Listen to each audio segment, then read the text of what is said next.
again. Welcome to the final JMC review of 2022, and with it being the very end of the year, it's time for us all to get into the New Year's spirit. And I figure what better way to do that than by reviewing one of the best New Year's themed horror films of all time, Terror Train from 1980. Oh my God! For the students aboard, it's going to be the one party to end them all. I actually almost reviewed this film 2 years ago to mark the 40th year of its release, but New Year's Evil seemed like the better option just because it's a little hokier and had more opportunities to make some jokes. Do you have a vote for the top song of the year? No, just a New Year's resolution. Better late than never, so without further ado, let's review this train ride of death. The plot is simple enough. A killer is on a train terrorizing a group of college kids throwing a New Year's Eve party, all of it seemingly connecting to a prank gone wrong many years ago. And as the bodies pile up, the kids and the train staff all try to figure out who is the killer. The story apparently came to producer Daniel Grodnick after he had seen John Carpenter's Halloween and Silver Streak back to back and had a dream. He woke up, asked his wife what she thought of the idea of Halloween taking place on a train, and she said, "That's terrible." Grodnick jotted down Terrible Train, which eventually became Terror Train, and then he wrote up a 22-page concept idea and presented it to producer Sandy Howard, who liked it, and the project was greenlit. Let's go and make the greatest movie ever! Yeah! The full script was penned by T.Y. Drake, a writer who worked primarily in television, and the film was the directorial debut of Roger Spottiswoode, who has gone on to have a decently successful career, helming such films as Under Fire, Shoot to Kill, Turner and Hooch, Air America, the James Bond film Tomorrow Never Dies, and, unfortunately, Stop or My Mom Will Shoot. And then you had to just go and ruin the ride. Lame, lame, lame, lame, lame! Not everyone can be a winner.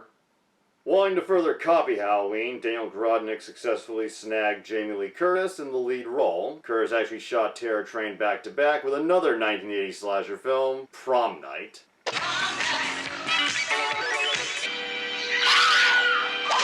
For the male lead, veteran Oscar winner Ben Johnson was cast. He was apparently very amused to be working on a horror film amongst such a young cast, and was very enthusiastic to be working with Roger Spottiswoode, saying he could tell he was going places. You stick with me, kid. You're gonna live forever. The film opens with a college New Year's party. Frat boys and sorority girls get down around a bonfire. There she is now. Will you tell me what she sees in you, please? A group of fraternity brothers egg a shy pledge named Kenny, played by Derek McKinnon, to go upstairs to an apparent admirer named Elena, played by Jamie Lee Curtis. Don't be shy. This is my first time, too.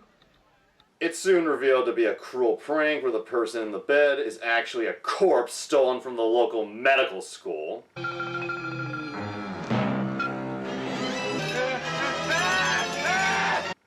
Jesus Christ.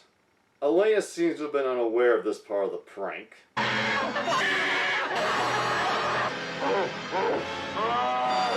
Well, it could have been worse. All right, I'm through the net phone now, dude. Oh, nice. Kenny, get over here, man. I'm getting it. Get this out of here. Kenny is so shook up by this horrific prank, he ends up being institutionalized. Cut to 3 years later, the same group of frat boys and sorority girls gather for their final New Year's party of college, deciding to throw a costume bash aboard a moving train. The party's got everything: gimps, monks, witches, alien lizards, and even a blow-up doll. Come on, look at me. Just my luck, she's a lesbian. The class clown Ed, played by Howard Busgang, now that's a name, stumbles next to the train with a sword in his gut. Everyone assumes it's a gag.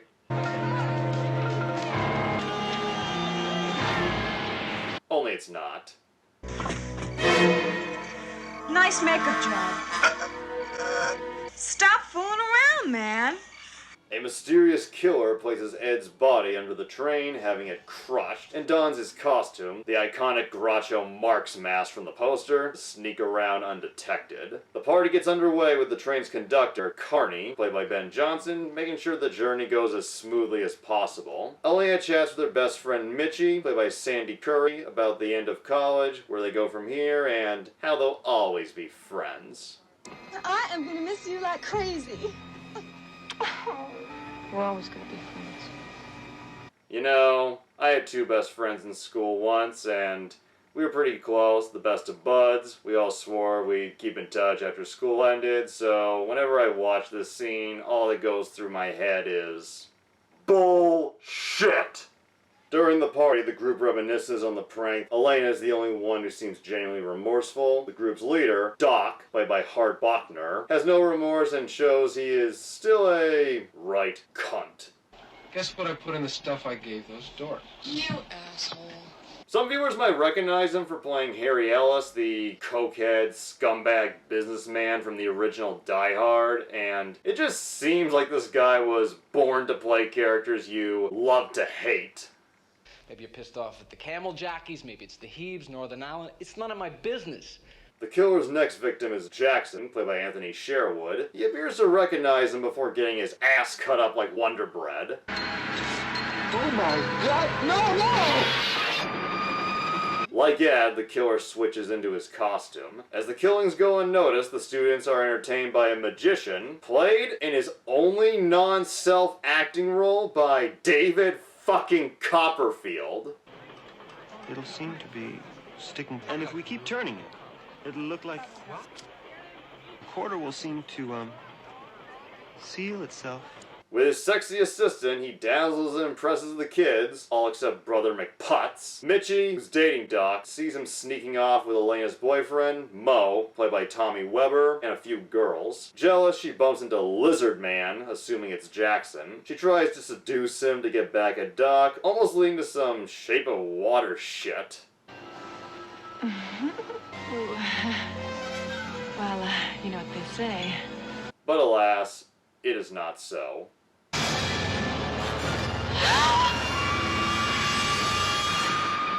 So much for always being friends. Damn! While the kids dance to some funky disco and get charmed by Copperfield, Carney starts discovering the bodies. My God. Elena soon finds out about her friend's death. Oh God, Richie! Oh no! I cannot express enough just how well acted this scene is by both Curtis and Johnson. These two, I feel, are just perfect as the leads and really show a lot of great chemistry together. Mo ends up getting killed during the magic show. Doc is the only one to notice. He tries to get help, but given his reputation as a prankster, no one takes it seriously. Help! Please! Nice gag, Pete. This is the most humanity Doc shows during the entire film. No! Mo! Come on, buddy! Given his reaction, the fact that he tried to set up Mo to get caught cheating at one point, and this line, Well, if she dumps you, you've always got me, you know. I mean it. I think it's clear who Doc was truly in love with, and it ain't Mitchie. When I was on top of you. Carney stops the train, discovering that the driver and another crewman have been killed. The kids are taken off the train so the employees can search the cars. Another dead boy is found. Not sure it's someone we've really seen much of before. As Carney looks over each kid, Doc appears to go nuts over the death of his good friend, dragging Elena to his room and boarding themselves in, screaming that he hopes the killer gets everyone else. I'm not moving. Every man for himself. Elena is able to deduce that the killer is probably Kenny. I went to the hospital just afterwards. They said he'd killed somebody before. Doc thinks the magician might be Kenny, remembering that he had a fondness for magic. Carney is forced to take the kids back on the train due to the freezing weather, which apparently was really fucking cold, to the point that one of the cameras froze up while filming. I'm so cold that I'm shivering. Elena comes to him and tells him who she suspects the killer is. Doc continues going off the deep end. The killer appears wearing a ring, making retardo Daco think Mitchie is still alive, and then, very quickly, meeting his much-deserved end. Goddamn practical joke. We're the brothers of Sigma. And Mitchie's death was a good cutaway, but this one felt more like a censor job. Get down, get busy on my man. Carney and Elena come looking for Doc, getting a nasty surprise. Followed by an even nastier surprise. It's a shame he wasn't more headstrong.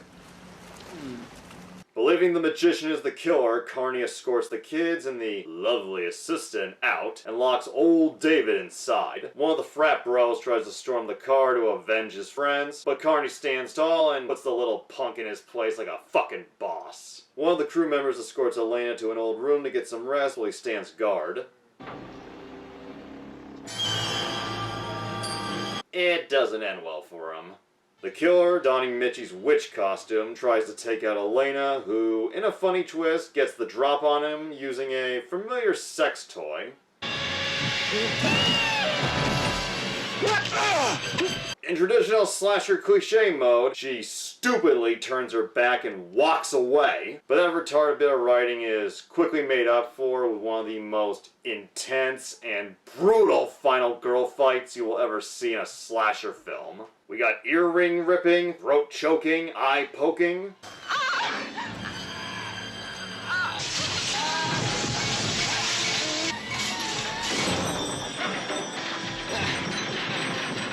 Say what you will about her crying, but when push comes to shove, Elena puts up one hell of a fight. The fight takes its way outside the train where it appears the killer falls to his death, putting everybody at ease, but in the tradition of fake-out endings. As Elena tries to finally rest, we get this incredible, terrifying shot of the killer dangling outside her window. And with us about to approach the final scene, I figured now is a good time to talk about the actors' performances. The majority of the cast is on point as far as I'm concerned. Jamie Lee Curtis does a fine job playing one of the only redeeming college kids. Elena is vulnerable, but definitely stronger than most final slasher girls, and as said earlier, she has incredible chemistry with Ben Johnson, who is just a treasure as Carney. He's friendly, sweet, has a cute little apparent romance with a paraplegic woman.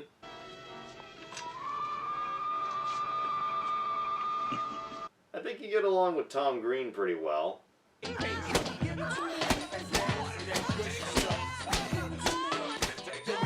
But when the situation calls for it, he can be firm and is extremely protective of his passengers. They both make awesome, unconventional protagonists. Most of the supporting players do alright. Some are a little wooden and don't have the best dialogue, but the standouts are definitely Hart Bachner as Doc and David Copperfield as the magician. As for the actor playing the killer, well, I'll get to him after the ending.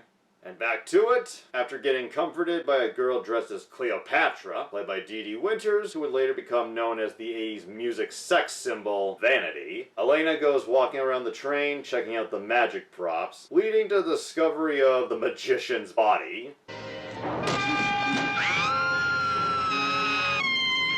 That is one hell of a scream. Elena goes running for Carney, finding what she thinks is Charlie, the assistant conductor, only to find out the killer reveals himself to be, as we suspected, Kenny, and we see just how he managed to sneak around all night in between costume changes.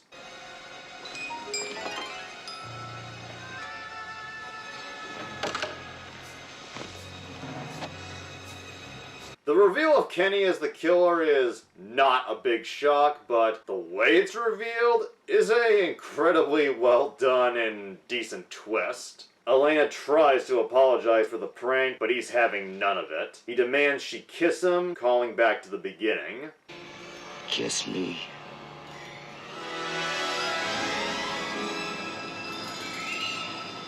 The The kiss was actually Jamie Lee Curtis's idea, saying she thought it would add a bit of tenderness to the film.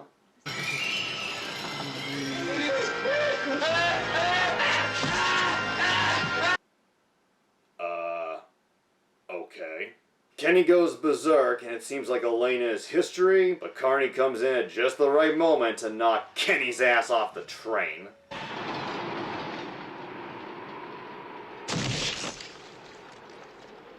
Oh my god! They've killed Kenny! You bastards! I would have preferred one more shot of Elena and Carney looking out over the body from the train, but it's still a pretty decent end to the film. Woo! Terror Train is an extremely well-made horror film. Yes, it's got a couple of flaws and the usual slasher cliches, but it is genuinely suspenseful with an excellent cast of talented actors. And Derek McKinnon really shines in his role as Kenny and his alter ego of the magician's assistant. I genuinely did not see it coming or suspect it in the least. He actually is a drag queen and got the part, as he says, by complete accident. He was originally just dropping off a friend to the audition. The casting director became interested in him, and after catching his drag show, they gave him the part. Lucky. And he was actually not aware just how big his role was until after he'd signed on. For a slasher film from the early 80s, there surprisingly isn't a lot of gore in this movie. Most of the bloody moments occur afterwards when the bodies are discovered. And I wasn't particularly fond of when they kill people off screen, but overall, they were still very effective, and the gay undertones also had an interesting extra layer to the plot and characters. The music by John Mills Cockle is a wonderfully effective score. Puts you right on the edge. And while Roger Spotswood's direction is fucking A on point, you have to give a lot of credit to cinematographer John Alcott. Best known for his collaborations with Stanley Kubrick, which included an Oscar win for Barry Lyndon, Alcott did an amazing job of bringing the tight environment of the train to life, which is impressive considering the interior scenes were shot on non-moving cars. And the outdoor shots of the train are amazing as well, in a way, almost making the train feel like its own character. The film's critical reception was mixed. Many critics praised John Alcott's cinematography, but took issue with the slasher cliches. A few critics did have some positive reviews, and financially, it was moderately successful, making $8 million on a $3.5 million budget. It'll make money. And that, my friend, is what we are all about. It's since become a cult favorite, and earlier this year there was a remake, which does not appear to be faring well. Oh, what a bummer, man. That was the worst fucking movie I've ever seen. If there's any other opinions I can give on the 1980 version of Terror Train, it's that it's, thankfully, not Under Siege 2 Dark Territory. You mean to tell me there's no way that I can shut that off? No way. Never thought of that. Holy shit, that movie was a waste of celluloid. And that's that. Hope you enjoyed this year's batch of JMC reviews. Hope 2022 was overall better than the past 2 years have been. It's crazy just how fast the past 2 years since the pandemic began have passed, and I hope to continue bringing you lots of content on this channel and on my second channel, the Movie Buff Reactions channel. I'm going to keep doing this as long as I possibly can, as long as I still feel the creative passion, and I hope all of you watching and who have watched before continue to come back, and as always, I will see you again soon. Happy New Year.